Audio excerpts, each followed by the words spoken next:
We're focused on Citizens Against Spouse Abuse. Stay tuned. Carolina People's coming up next.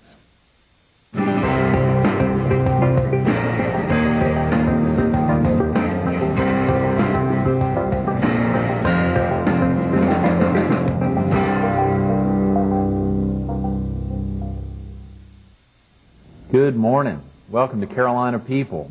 This morning we're at the Fox 43 studio on the former Myrtle Beach Air Force Base. We're focused on Citizens Against Spouse Abuse, and we're visiting with Joanne Patterson. Good morning, Joanne. Thanks so much for being with us this morning. Thanks for having us. Incredible opportunity to kick off, to have you, Gayle, and Lisa in today to share with viewers a little bit about something that a lot of folks probably don't know much about. And CASA has obviously been expanding recently, and yes, the excitement to get you in to talk about it. Wonderful. Thank you for having us. We jump at the opportunity to talk about our organization, and like you said, a lot of people aren't aware that we're here. A lot are.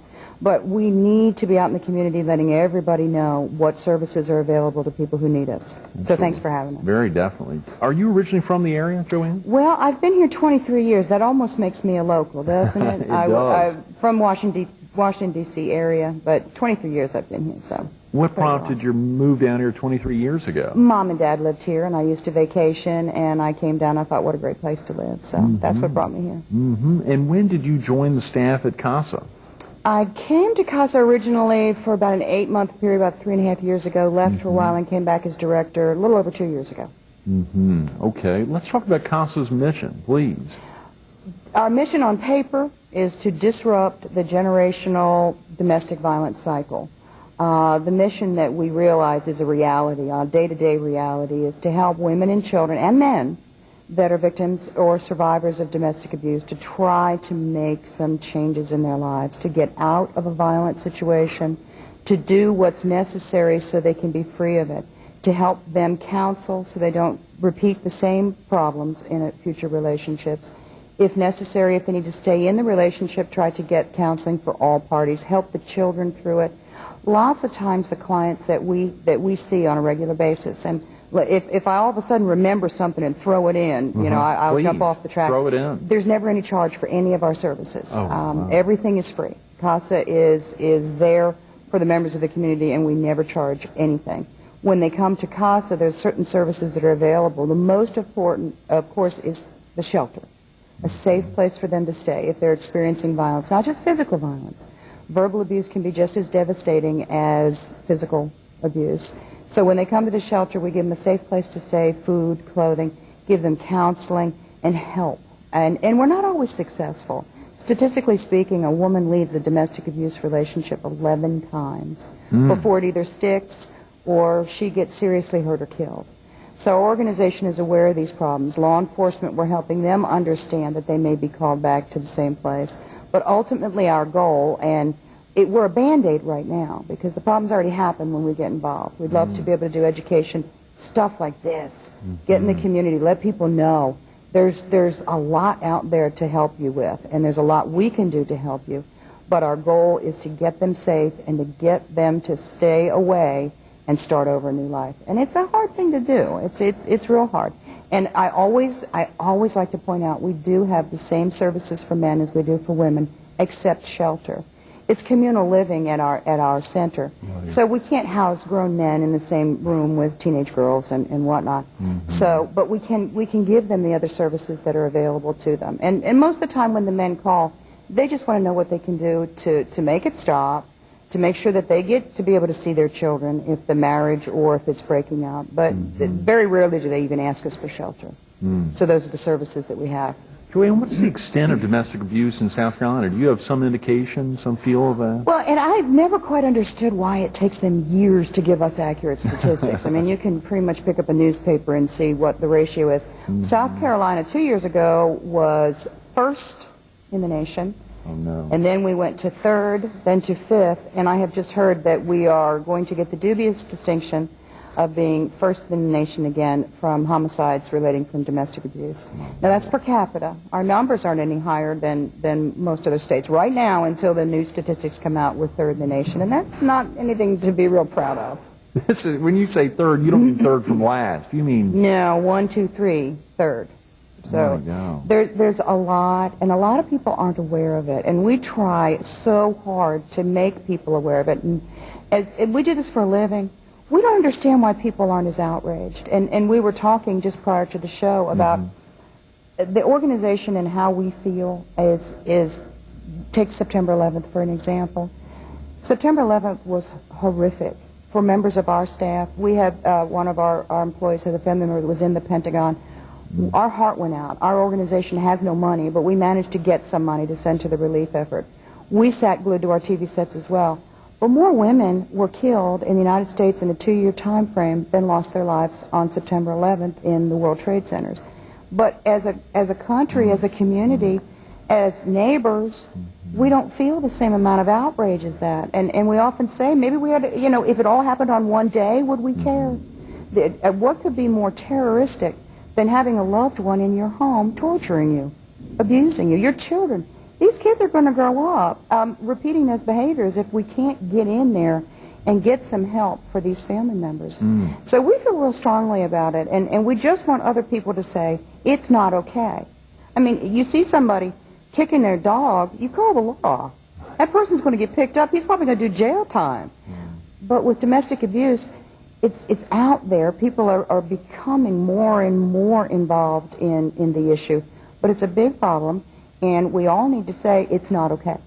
And we can help, and all sorts of kind of help. We don't just want to lock these guys up.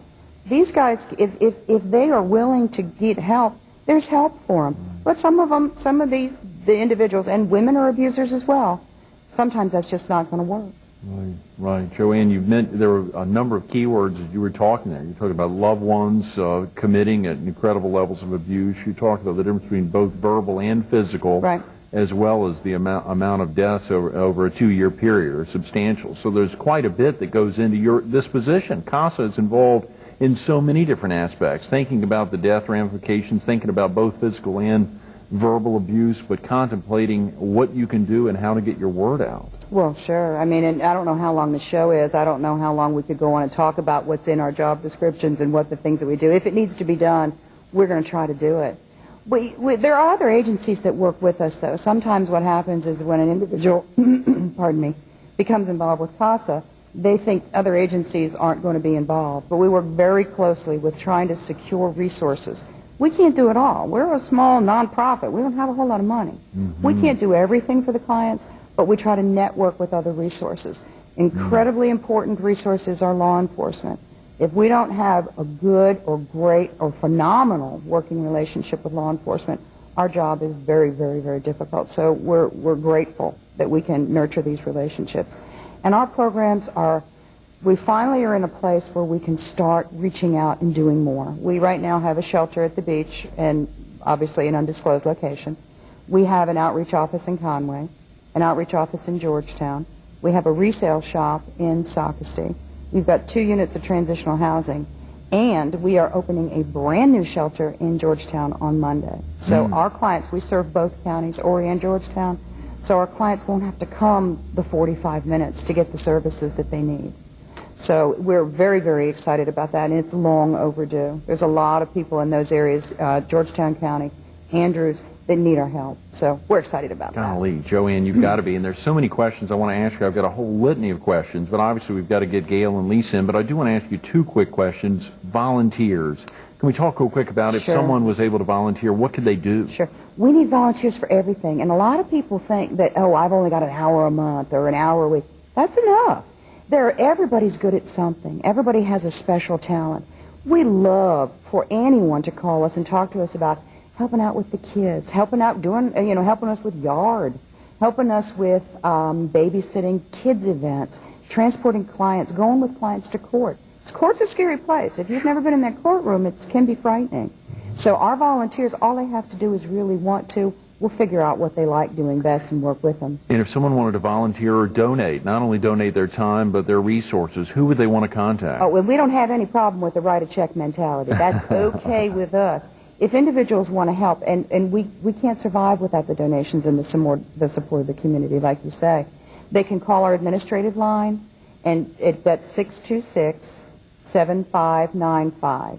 And they can speak to anyone and say, I'd like to volunteer. How do I go about doing that? We do train them. We just don't put people in that position. We'll train them and get them armed with all the knowledge and the information they need to do the job. But we can always use volunteers, always.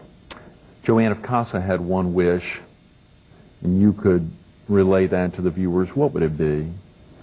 Well, in a perfect world, none of us would have jobs if our real wishes came true, because there'd be no need for CASA. But our short-term, long-term wish would be getting to the community members, getting to doing stuff like this, letting people know, educating, going back to basics, getting into the teenage girls, the young girls. 1 out of 5 teenage girls experience violence on a date.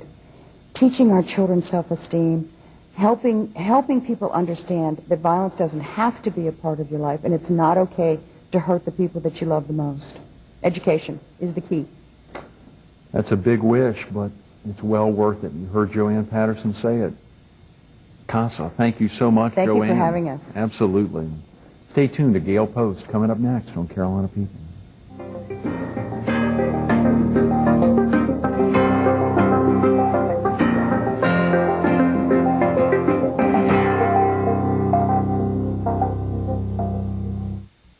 Good morning. Welcome back to Carolina People. And we're visiting with Gayle Post, the Director of Counseling Services at CASA. Good morning, Gayle. Thanks so much for being with us. You're welcome.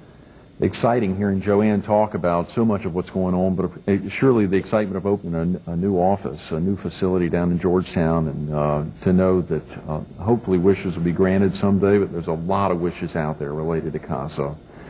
I wanted to talk to you a little bit about yourself. Are you originally from the area? I grew up in the South. I lived in Denver, Colorado for about 15 years, and I came back here in about 1996. What brought you here in 96? I have a lot of family here. My mother and my brothers and sisters live here, and some opportunities. I've always loved the South, wanted to be back home. Yes, absolutely. And what had you been doing prior to moving back here? I worked for a 5-hospital psychiatric system in Denver, Colorado, and so I had a very interesting, lot of variety there, a lot of different kinds of work with counseling. And when you got back here in 96, or when you arrived in 96, did you immediately start up with CASA? I have been with CASA for 2 years. Okay. And it's a wonderful experience for me. It's very rich, very satisfying to be working with the client population that we serve, and to be meeting this need is absolutely the most exciting opportunity of my life. I love my job. Yes, Gayle. And what exactly would be the responsibilities of the Director of Counseling Services? I am more involved with intake and needs assessment of my clients, supervision of the counseling staff for all of our different locations as we are expanding our areas of service, and I am also very involved in information and referral for our clients and helping them access resources that might be available in the community. I also interact a great deal with other agencies and getting services for our clients, helping our clients get what they need so that they can transition from dependent to a very independent status in their lives. My most important job is helping my clients know that they have a choice. You do not have to live like that. You do not deserve to be abused. You can live differently, and I can help you know what your choices are so that you can do that. That's wonderful. How are clients referred to CASA? We very often, our clients come to us as a direct result of the police having been called out to a domestic disturbance. They will sometimes in the home in the middle of a disturbance will put the client on the phone to talk to me. They'll say, there is somewhere you can go to be safe. Take your children and be safe. We are called sometimes by hospitals who are encountering our clients in the emergency rooms. Unfortunately, different agencies, Department of Social Services or different helping agencies in our community also refer clients to us. And very often someone will pick up a brochure or a business card and they'll see that we're there, or a friend or a family member will tell them that we're there, and they will call us. And Gayle, what's your first concern for a new client when you receive that call or your own site? My first concern is safety. Are you safe? Are you in danger right now?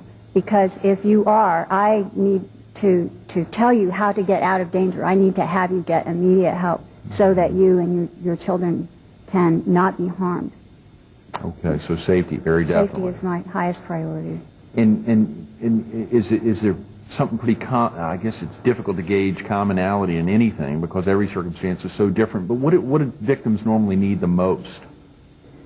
What they need most is, in the beginning, is some gentleness, and kindness, and compassion. They need to know that their safety is available. You are safe now, and there are resources for you. You don't have to live like that.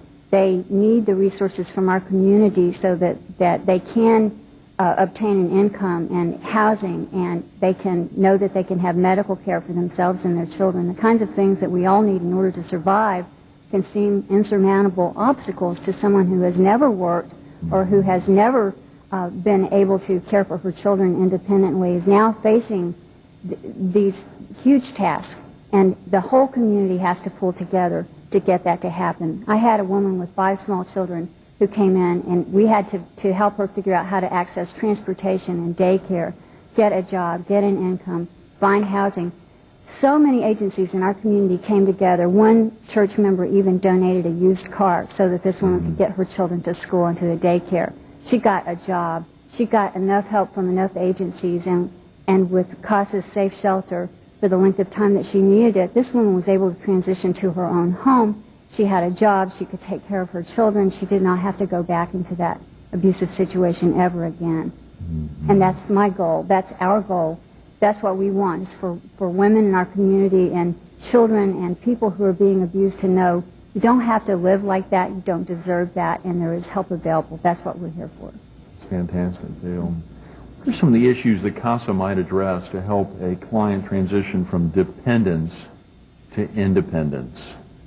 That you can do that with help, that there is help available, there are enough resources available that you can have the power within yourself to do the things that you need to do, one step at a time, one small task at a time, to get what you need for yourself and your children.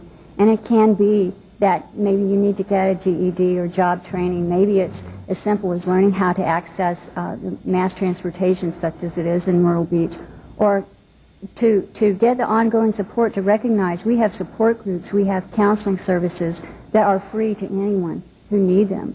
And it's ongoing support for as long as you need it. That you can take the steps that you need with the help that is available to make yourself and your children safe and free from abuse forever. Yes. Gayle, as Director of Counseling Service, you must work a ton with volunteers. What are some of the opportunities that a volunteer may recognize if they were to help out with CASA? It can be as simple as being willing to come in and give some individual an hour or two of babysitting time so that she can go on a job interview or go to a doctor's appointment or go to some of these agencies to get the help that she needs. It can be as simple as giving someone a ride to the doctor, or as simple as being willing to answer the phone, or coming in and helping us move furniture, to move someone into a new apartment that is able and willing to move into their own home. And it can be just being available to hold someone's hand, just to listen. Anything and everything. We are so pleased to get that kind of help. Absolutely. And if a viewer wanted to volunteer, whether it's their time or even their resources, who would they want to call, Gayle? The number that we prefer and that works best is the 843-626-7595. Someone can answer that and can take your name and phone number, refer you to the right person, or we can talk to you ourselves. Absolutely. And they're always willing to talk. We're visiting with Gayle Post. Call CASA if there's anything you can do to help or if you need help. Gayle, thanks so much for being with us this morning. Thank you. Stay tuned to more Carolina People coming up next.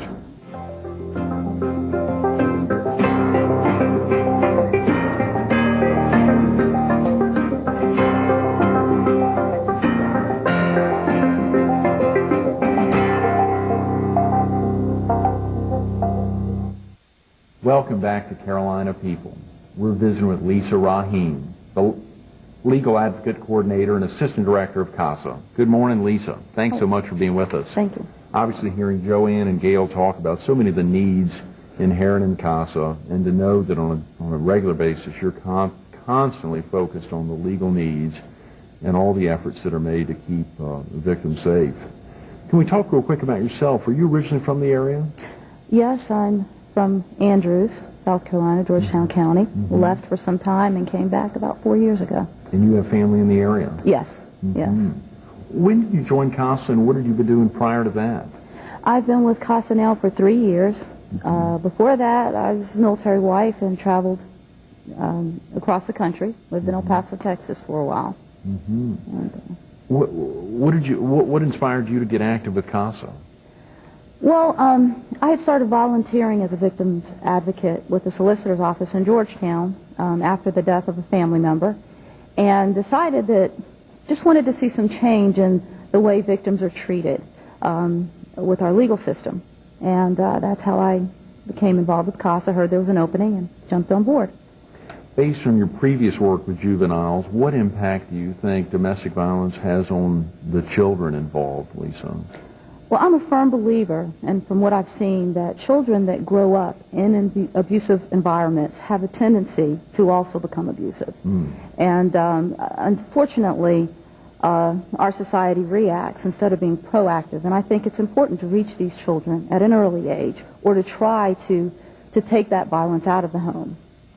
Okay. And when you think about your activities as the assistant director and legal advocate for CASA, what do you do for clients who come to CASA for help?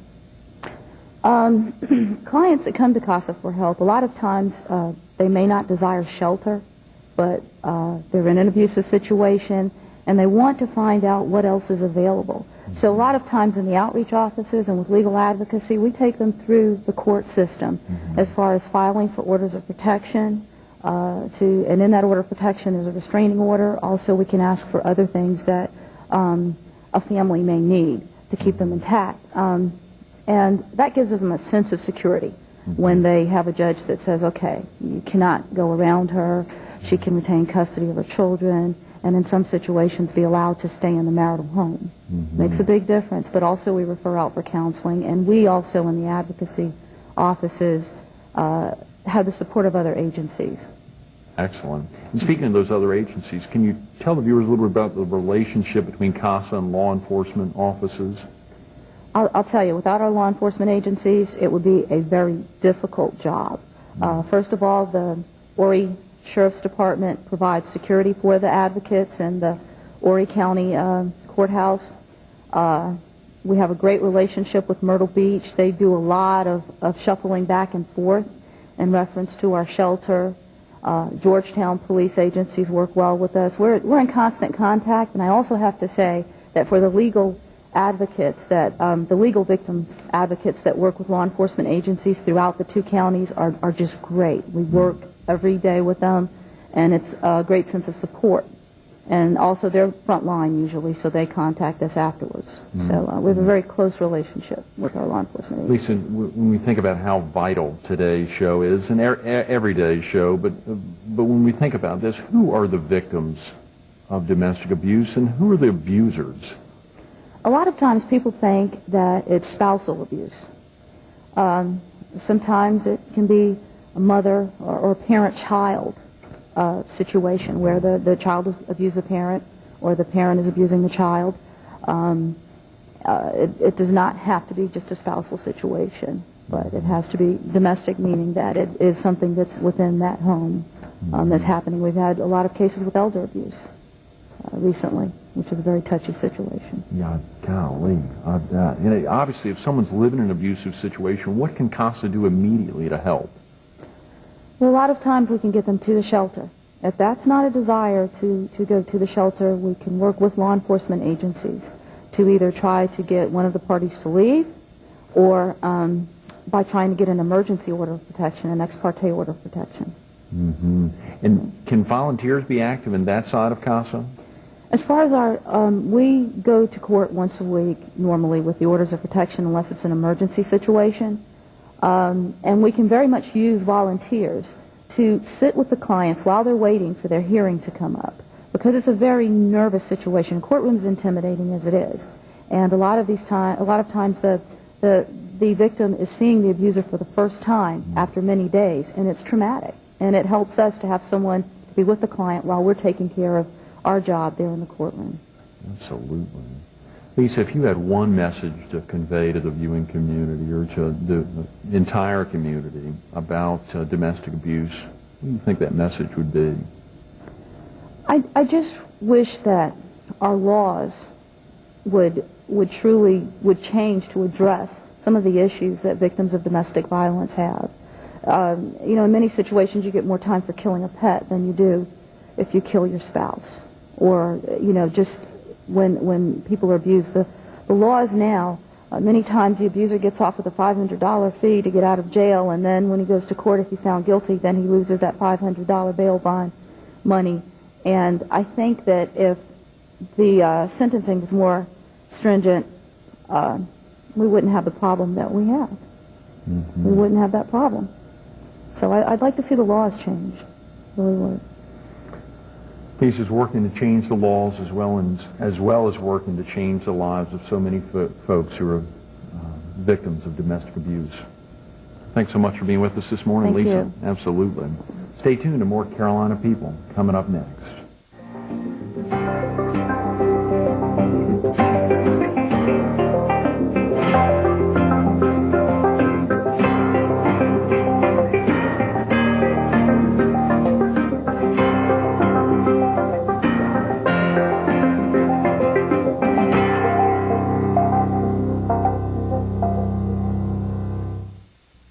We want to thank Joanne Patterson, Gayle Post, and Lisa Rahiem for making today's Carolina People so special.